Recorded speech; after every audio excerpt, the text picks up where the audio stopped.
Have you ever paused to question the shadows cast by ancient stories, the ones whispered in sacred halls and etched into the collective memory of humanity? What if the villains we've feared for millennia were not born from divine revelation, but forged in the fires of empire, translation, and control?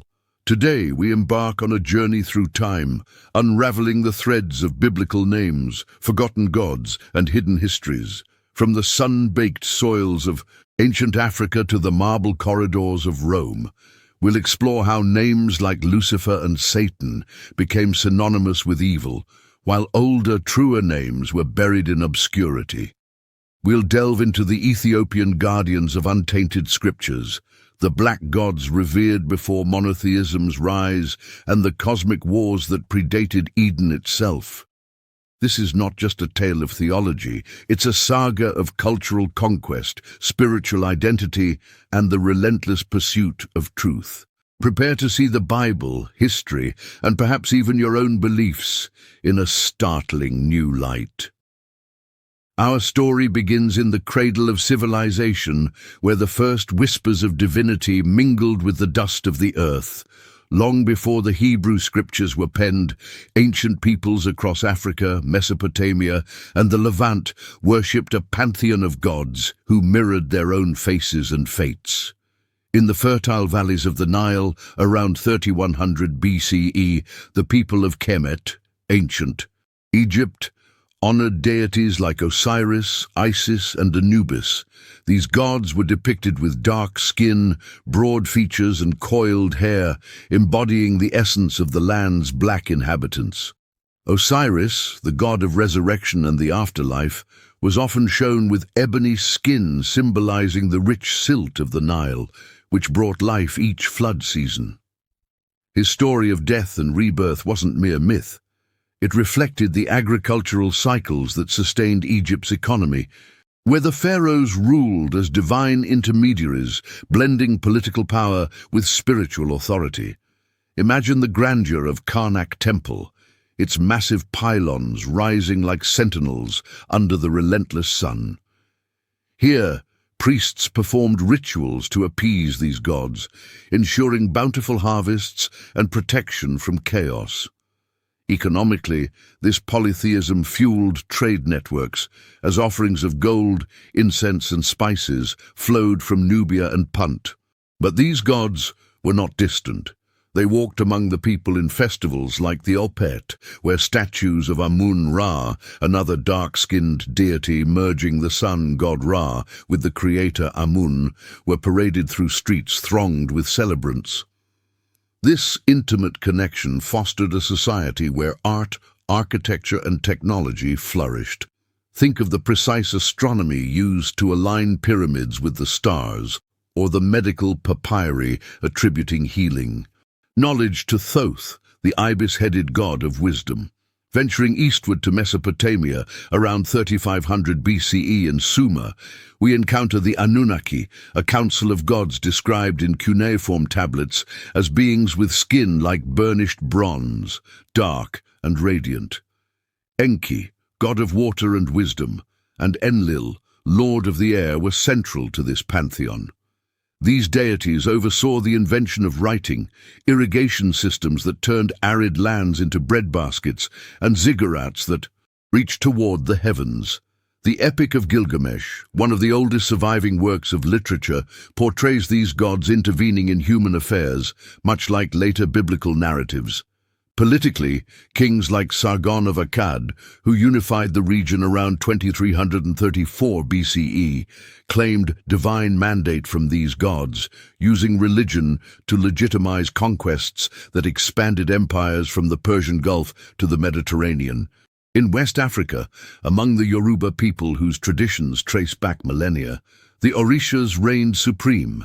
Shango, the thunder god, and Oshun, goddess of rivers and love, were envisioned with deep melanin skin, reflecting the people's heritage. These beings influenced everything from warfare to fertility rites, with economic implications in trade routes carrying gold and ivory. Rituals involved drumming and dance, creating communal bonds that strengthened societies against external threats. Yet, as we'll see, these black gods would face erasure as new powers rose. Shifting to the Levant, around 2000 BCE, the Canaanites worshipped El, Baal, and Asherah in a polytheistic framework that deeply influenced emerging Hebrew culture. El, the benevolent father god, was the head of the divine assembly, his name meaning God in Semitic languages. Baal, the storm god, controlled rains vital for agriculture in this semi-arid region. Asherah, the mother goddess, symbolized fertility with sacred poles erected in groves. Archaeological finds, like the Ugaritic texts from Ras Shamra discovered in 1929, reveal hymns and myths where these gods debated in councils, mirroring later biblical depictions. The Hebrews, descendants of nomadic tribes, entered this world not in isolation, but immersed in it. Abraham, traditionally dated to around 1800 BCE, hailed from Ur in Mesopotamia, where Anunnaki worship was commonplace. His migration to Canaan brought encounters with these local deities. The Bible hints at this in Genesis 14, where Melchizedek, king of Salem, blesses Abraham in the name of El Elyon, God Most High. This blending shows early Israelite faith was henotheistic, acknowledging many gods but prioritizing one. As the Israelites settled, around 1200 BCE during the Iron Age, their encounters intensified. The Judges period, from 1200 to 1020 BCE, depicts cycles of apostasy where the people turned to Baal and Asherah, as in Judges 2:13. Economically, this made sense. Baal's rains ensured crops in a land dependent on agriculture. Politically, alliances with Canaanite city-states involved shared rituals. But prophets like Elijah, around 850 BCE, challenged this syncretism, culminating in the Mount Carmel showdown in 1 Kings 18, where fire from Yahweh consumed the offering, symbolizing a push toward monotheism.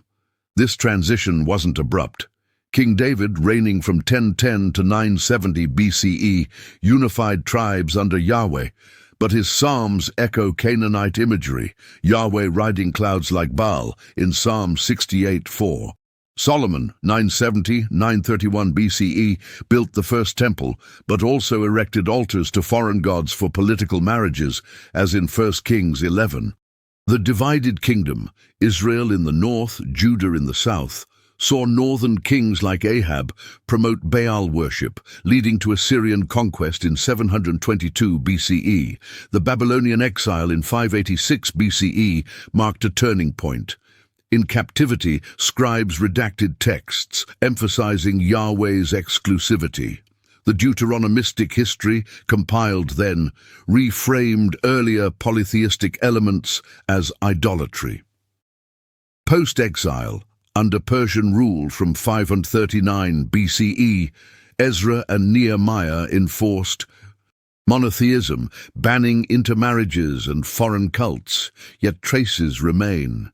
Elohim, plural for gods, appears over 2,500 times in the Hebrew Bible, often with singular verbs, suggesting a vestige of the divine council. Psalm 82 depicts Yahweh judging among the gods, echoing Ugaritic assemblies. Deuteronomy 32:8-9 in the Dead Sea Scrolls version assigns nations to sons of God, implying other deities. Now let's turn to the figure of evil. The name Lucifer, so ingrained in Western lore, originates not from Hebrew, but Latin. Isaiah 14:12, "How art thou fallen from heaven, O Lucifer, son of the morning," in the King James Version, translates the Hebrew Helel ben Shahar, meaning shining one, son of dawn. This taunt song against the Babylonian king, likely Nebuchadnezzar the Sexteth, 605–562 BCE, metaphorically depicts his hubris and fall after conquering Judah. The Vulgate, Jerome's Latin translation around 400 CE, used Lucifer, meaning light-bearer, a term for the planet Venus. Early church fathers like Origen, 185–253 CE, and Tertullian, 160–220 CE, linked it to Satan, influenced by Roman mythology, where Lucifer was a minor deity. By the Middle Ages, Dante's Inferno, 1320, and Milton's Paradise Lost, 1667, solidified the red-horned devil image, blending Christian theology with pagan elements like Pan's horns. Satan, from Hebrew ha-Satan, means adversary or accuser. In Job 1–2, around 500 BCE, the Satan is a heavenly prosecutor, not inherently evil, testing Job with God's permission. Zechariah 3 shows him accusing the high priest. Only later, post-exile influenced by Persian dualism, Ahura Mazda versus Angra Mainyu, did Satan evolve into a rebellious figure. But in Ethiopian traditions, preserved from the 4th century CE, when Christianity arrived via Frumentius, a different narrative unfolds. Ethiopia's Orthodox Tewahedo Church canon includes 81 to 88 books, including Enoch, Jubilees, and others rejected by Western councils like Nicaea, 325 CE, and Trent, 1546 CE. The Book of Enoch, composed between 300 BCE and 100 CE, details the Watcher's fall. 200 angels, led by Semjaza, descend to Mount Hermon, lust after women, and beget Nephilim giants. And Azazel teaches warfare.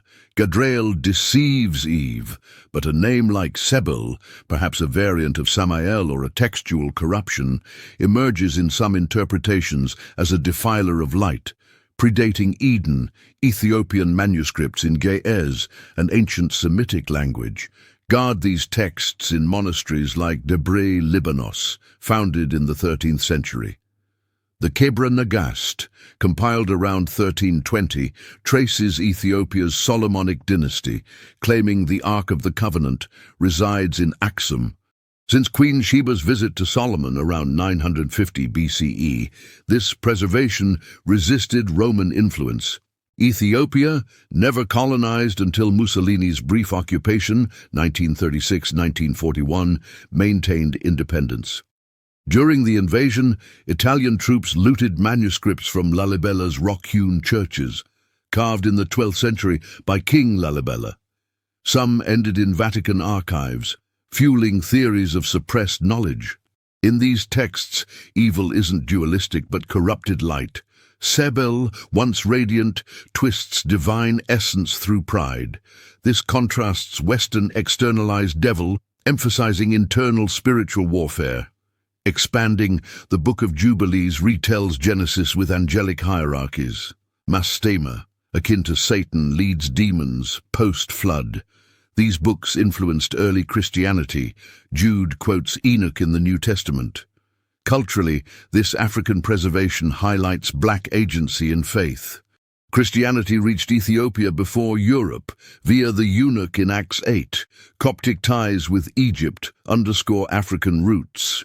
Now consider black gods' global impact. In Kemet, Osiris's cult spread to Greece as Dionysus, influencing mystery religions.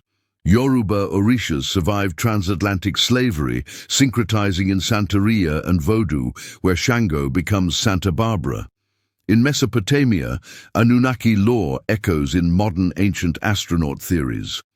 Popularized by Zechariah Sitchin, 1920–2010, though debunked by scholars, the pre-Adamite world, via gap theory proposed by Thomas Chalmers, 1780–1847, posits eons between Genesis 1:1 and 1:2. Tohu Vabohu implies desolation after judgment, perhaps on a prior creation. Enoch describes Watcher's descent, teaching forbidden arts, cosmetics, astrology, weapons. Nephilim, from Genesis 6:4, linked to giants like Goliath around 1000 BCE. Archaeologically, sites like Gobekli Tepe, 9600 BCE, suggest advanced pre-agricultural societies with pillars carved in animal motifs, hinting at spiritual complexity. Post-flood, giants reappear in Numbers 13:33 as Anakim, defeated by Joshua around 1400 BCE. Legends persist in Greek titans, Norse Jotun, Jesus as the last Adam in 1 Corinthians 15 redeems this history, crushing the serpent's head per Genesis 3:15. Legacy-wise, these narratives shaped colonialism. European missionaries demonized African gods, justifying slavery from 1440s onward. Yet movements like Rastafarianism reclaim Ethiopian roots, viewing Haile Selassie, 1892-1975, as divine. Modern interpretations vary. Historians like Israel Finkelstein argue biblical. Monotheism evolved gradually. Theologians like Walter Brueggemann see divine counsel as metaphorical. Controversies abound. Was Yahweh originally a storm god like Baal? Asherah inscriptions from Kuntilat Ajrud, 8th century BCE, suggest she was Yahweh's consort. In Africa, Dogon astronomy, knowing Sirius B before telescopes, ties to ancient knowledge. Economically, religion drove trade. Incense routes from Arabia to Israel funded temples. Technologically, Watcher's law mirrors Prometheus, gifting fire, symbolizing progress amid peril. Politically, monotheism unified, but at cost of diversity, leading to crusades, 1095-1291, and inquisitions. Culturally, art from Michelangelo's Sistine Chapel, 1508-1512, to Ethiopian icons depicts whitewashed figures, erasing black origins. As we conclude, reflect on this. History's erasures aren't final. In reclaiming names like Sebel, honoring black gods, and probing pre-Eden wars, we reclaim identity. The true enemy isn't a horned fiend, but ignorance and division. Let this spark curiosity, bridging past and present. For in understanding our multifaceted divine heritage, we find unity, not fear. The story continues in scrolls, stones, and souls.